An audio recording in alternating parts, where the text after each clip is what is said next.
Blizzard is a beautiful, creamy white colored rose. Blizzard is an interesting variety, since it starts out mostly white.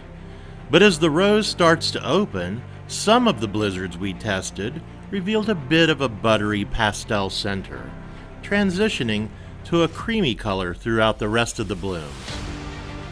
However, as Blizzard continues to open, the buttery color seems to fade, and a pure, creamy rose remains that opens beautiful to provide great coverage.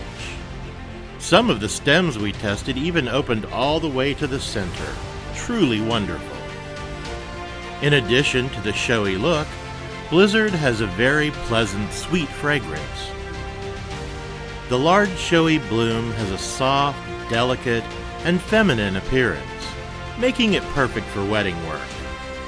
Substitutes include Vendula, Creme de la Creme, and the new Candlelight.